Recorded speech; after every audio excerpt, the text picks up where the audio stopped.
Hello, good morning, everybody, all of you. Today we are going to learn video number 3, lesson number 5, acids, bases, and salts, standard 9th, science and technology. In this video, we learn here about alkali. What is mean by alkali? The bases which are highly soluble in water, are called alkali. Alkali means the base which are highly soluble in water are called alkali. Okay, do you understand what is mean by alkali? Alkali means also bases, but they are highly soluble in water. For example, sodium hydroxide. Sodium hydroxide is a base and it is alkali also. Why it is called alkali? Because sodium hydroxide, potassium hydroxide, these are the bases. They are highly soluble in water, so they are called as alkali. Okay, do you understand this? What is mean by alkali? Then we learn here basicity and acidity of acids and bases. What is mean by basicity and acidity? Look at first here. Acid means we learn about what is mean by acid according to Arrhenius theory. Number of H positive ion, number of H positive ion obtained from one molecule. Number of H positive ions obtained from one molecule, that means acid. Okay, for example here it is an example. Look at here, example HCl. In HCl, how many number of, if HCl dissociated in water, it gives number of 1 H positive ions. HNO3, how many H positive ion? There is 1 H positive ion. Okay, at that time in sulfuric acid there are 2 H positive. There are 2 H positive ion. H2CO3 carbonic 2 H positive. H3BO3 3H. H3PO4 3 H positive ion. Okay, that type, that means number of H positive ions are in the molecule, from one molecule, that means acid. Okay, then what is mean by base? Number of OH negative ion. Number of OH negative ion means base in obtained from one molecule. Number of OH negative ions obtained from one molecule of that base is called a base. Okay, of that compound is called a base. Okay, look at this NaOH. NaOH is a base. How many number of OH minus ion, OH negative ions obtained from one molecule? In of sodium hydroxide there is 1. In KOH, potassium hydroxide, there is 1 molecule. CaOH by 2, 1. Here is 2 molecule of OH negative ion. BaOH by 2, there are 2. In aluminum hydroxide, there are 3 OH negative ion. Ferrous oxide, there are 3. Okay, at that type, there are how many H negative ions, OH negative ions are obtained in from one molecule of that compound, that is a base. Okay, according to this, acids and bases are also classified according to their basicity and acidity. या ठिकाणी आपण basicity आणि acidity पाहिलं. Basicity म्हणजे number of acid मध्ये काय असते की number of H positive ion आणि बेस मध्ये OH निगेटिव्ह आयन्स किती असतात एका मॉलिक्यूलमध्ये, ते आपण या ठिकाणी बघितलं. आता what is mean by basicity of acids?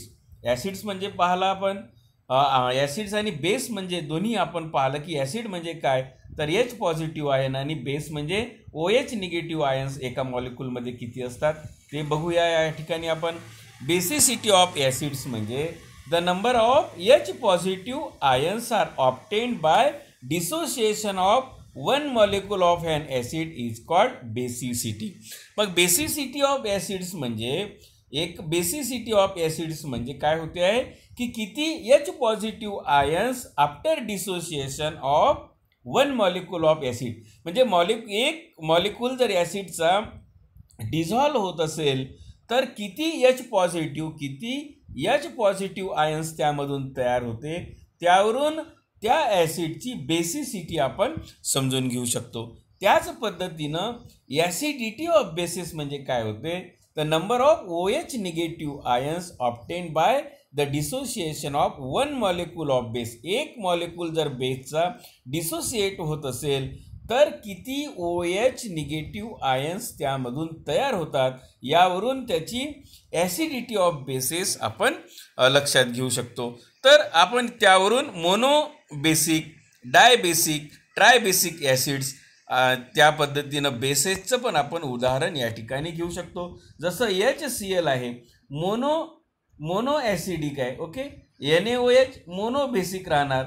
त्यानंतर इथे H2SO4 या ठिकाणी 2 डाय ॲसिडिक. ओके, या ठिकाणी पण 2 तयार होणार आहे डाय, या ठिकाणी 3 तयार होणार आहे ट्राय. ओके, या ठिकाणी 3 होणार आहे, या ठिकाणी 2 होणार आहे. या पद्धतीनं आपण या ठिकाणी आपल्याला मोनोबेसिक, मोनो डाय ॲसिडिक, ट्रायबेसिक, तर या पद्धतीनं आपण त्यांचं क्लासिफिकेशन करू शकतो.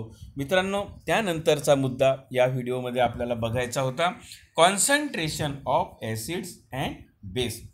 Concentration of acids and base हा मुद्दा आपण शिकत असताना look at here is a activity. या ठिकाणी 2 बीकर दिसते आहे, beaker A and beaker B.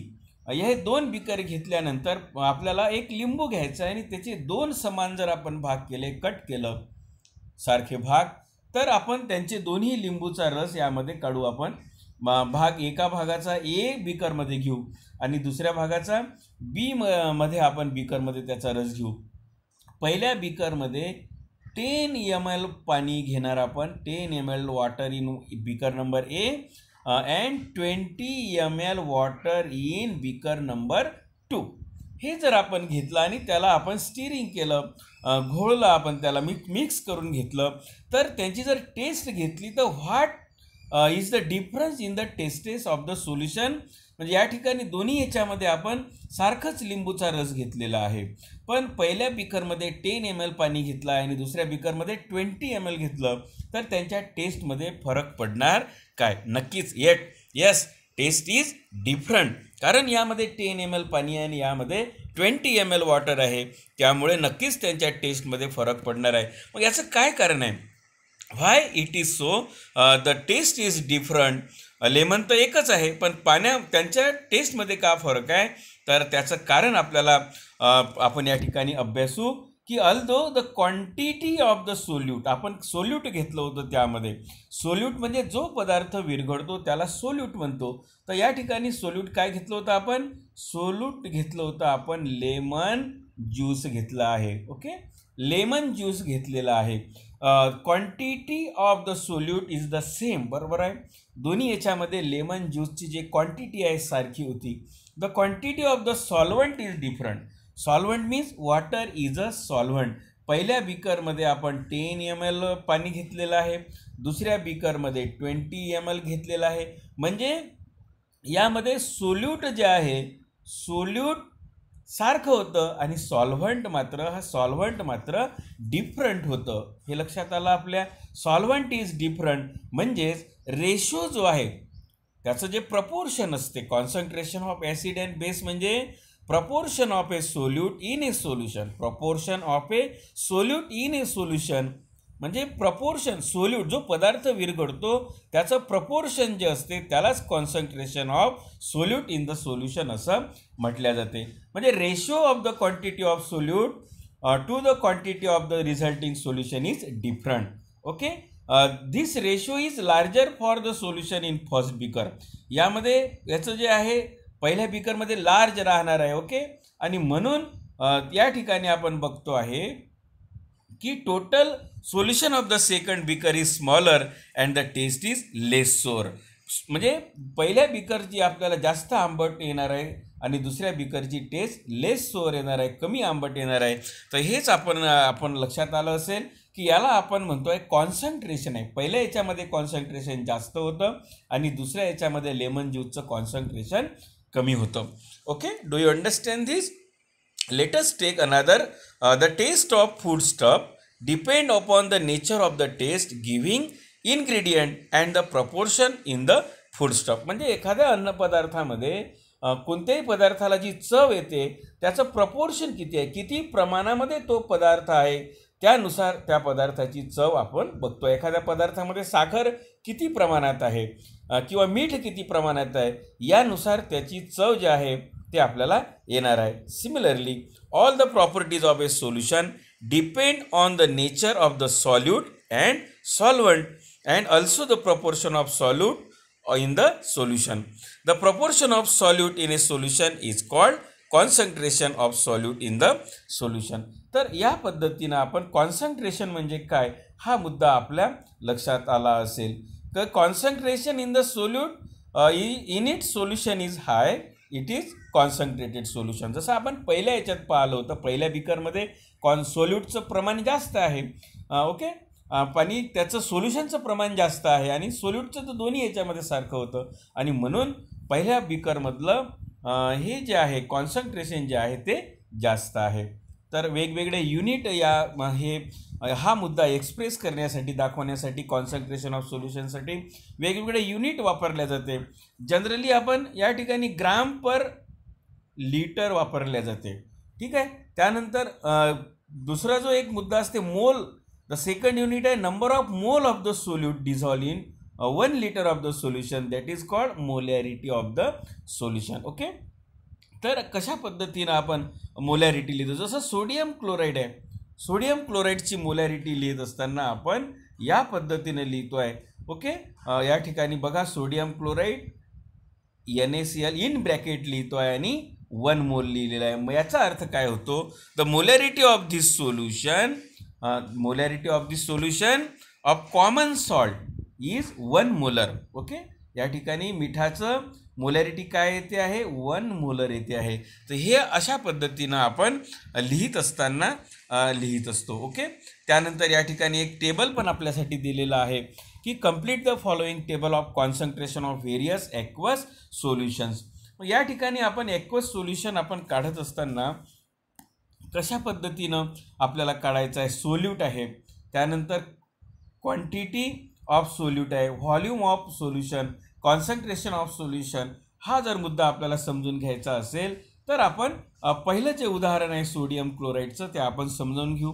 Sodium chloride आहे, मॉलिक्युलर मास जे आहे सोडियम क्लोराईडचं ते आहे 58.5 डाल्टन यू. त्यानंतर ग्राम आहे 117 ग्रॅम आणि मोल 2 मोल आपण सोल्युशन घेतलं आहे आणि लिटरमध्ये 2 मोल मीन्स 2 लिटर. ओके, तर घेतलं आहे तर ग्रॅम पर लिटर राहणार आहे 58.5 आणि मग मोलॅरिटी राहणार आहे त्याची 1 मोलर राहणार आहे. त्याच पद्धतीनं जर आपण HClचं जर आपण उदाहरण घेतलं, HCl म्हणजे हायड्रोक्लोरिक ॲसिड. आपण काय लिहिणार आहे, HCl म्हणजे hydrochloric acid. Okay, hydrochloric acid HCl. मग molecular mass of hydrochloric acid जर आपल्याला काढायचं असेल तर आपण कसं काढणार आहे, HClचं मॉलिक्युलर मास आपण कसं काढणार आहे, तर क्लोरीन आपल्याला बघावं लागणार आहे. क्लोरीन किती येते आहे, 35 येते आहे आणि प्लस 1 या ठिकाणी किती येणार, मग 36 येणार. ओके, तर आपण या ठिकाणी बघू शकतो आहे कशा पद्धतीनं आपण मॉलिक्युलर मास ऑफ HCl आपण काढू शकतो आहे. ओके, तर या पद्धतीनं आपण काढू. HClचं येणार आहे 36.5 येणार आहे. ओके, 36.5 येणार आहे. या ठिकाणी आपण बघू शकतो 36.5 येणार आहे HClचं. ओके, त्यानंतर 3.65 हे आपल्याला समजलं असेल. 36.5 आपण एक उदाहरण या ठिकाणी समजून घेऊया.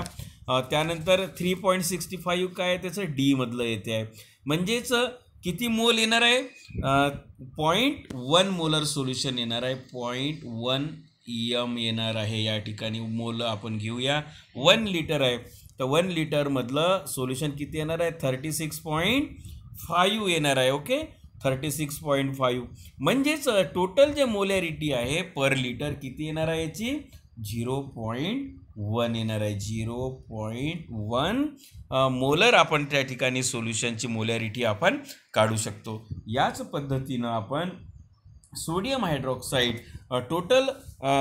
टोटल जे त्याचं मॉलिक्युलर मास आहे सोडियम हायड्रॉक्साईडचं ते पण आपण या ठिकाणी काढू शकतो आहे. ओके 40 येईल, त्यानंतर 60. तर या पद्धतीनं आपण कशा म्हणजे कॉन्सन्ट्रेशन ऑफ व्हेरियस ॲक्वस सोल्युशन आपण काढू शकतो. त्यानंतर महत्त्वाचा मुद्दा यामध्ये आहे pH solution.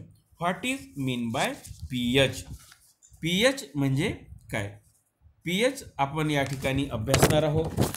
We have seen that acids and bases dissociated to a smaller or larger extent on dissolving in water forming H positive ion and OH negative ions. आपल्याला माहिती आहे की आम्ल आणि आम्लारी जेव्हा डिसोसिएट होतं पाण्यामध्ये विरघळतं आहे तर त्यावेळेस दोन प्रकारचे आयन्स तयार होतात. हे आपण या ठिकाणी बघतो आहे H पॉझिटिव्ह आयन आणि OH negative ion.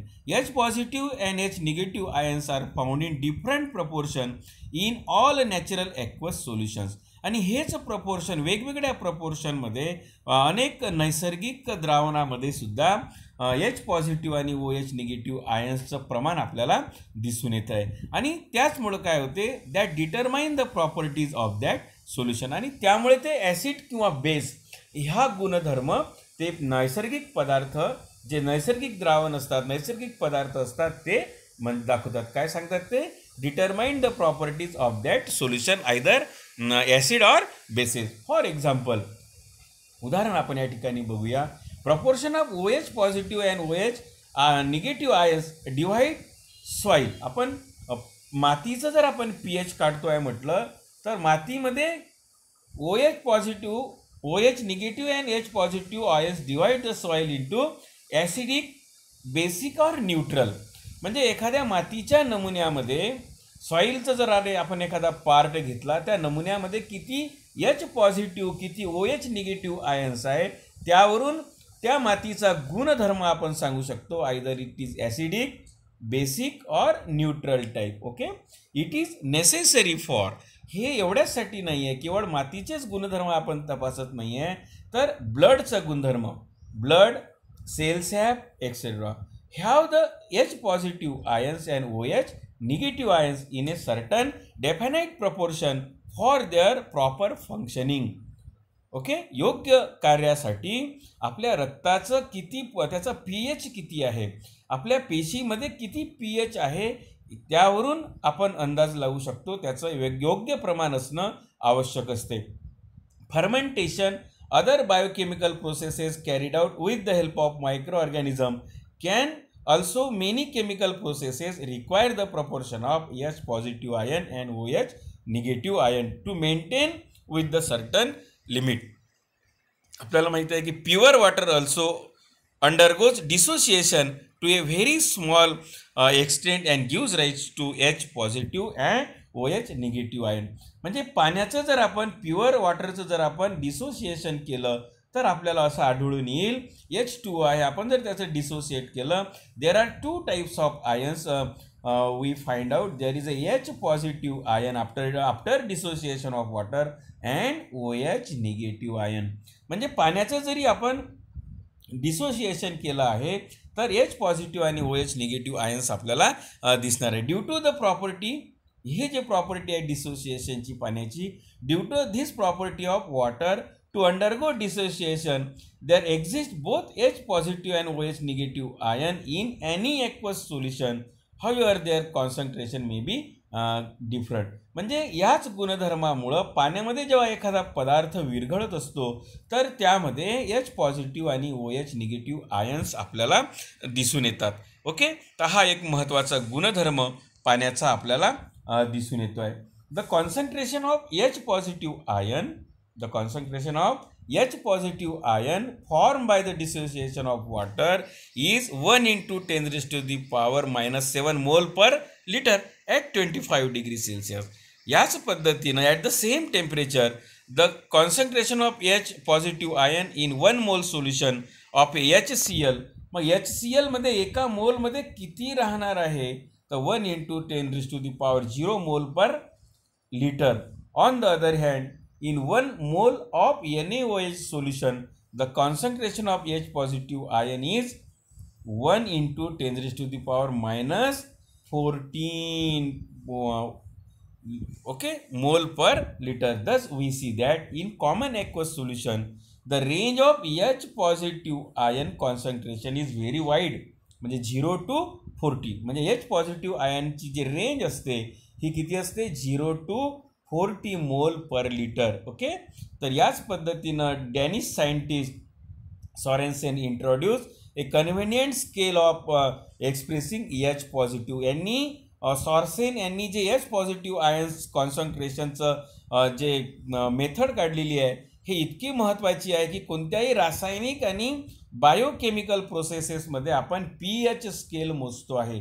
pH means power of hydrogen, power of hydrogen, potency of hydrogen ज्याला म्हणतो आपण. pH स्केल एक्सटेंड फ्रॉम, आणि म्हणूनच pH स्केल जी असते, pH स्केल जी असते, pH स्केल नेहमी 0 to 14 असते. ओके, का असते याचं कारण आपण आत्ताच बघितलेलं आहे. कारण H पॉझिटिव्ह आयनचं जे कॉन्सन्ट्रेशन आहे ते काय दिसते आहे, 10⁻0 to 10⁻14 मोल पर लिटर दिसते आहे.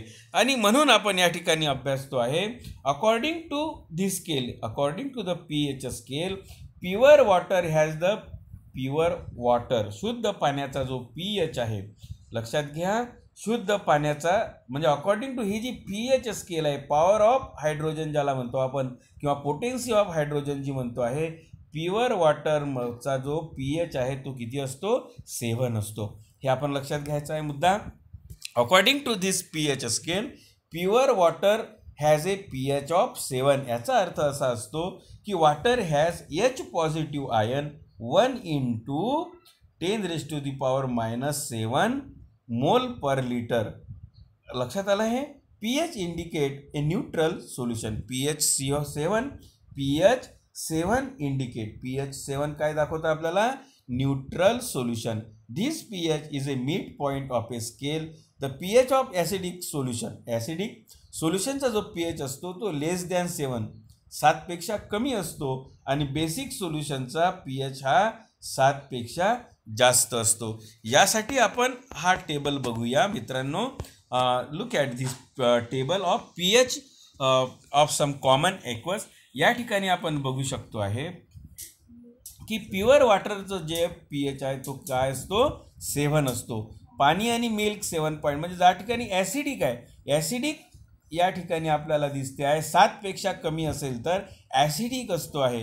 ब्लड हे बेस आहे, लक्षात घ्या, कारण ब्लडचा जो pH आहे हा किती आहे, 7.4 आहे. यावरून आपण लक्षात घेतो की रक्त जे आहे हे बेसिक आहे, बेस आहे, कारण त्याचा pH 7.4 आहे. 7 पेक्षा जास्त असेल तर बेस असते आणि 7 पेक्षा जास्त, जसं युरिन आहे, आपल्या युरिनचा pH येतो 6 येतो. पावसाचं पाणी आणि दूध आहे 6.5 म्हणजे ॲसिडिक आहे. ब्लॅक कॉफी जे आपण कॉफी पितो आहे हे सुद्धा ॲसिडिक आहे, कारण कॉफीचा pH किती येतो आहे, 5. टोमॅटो ज्यूस पण ॲसिडिक आहे.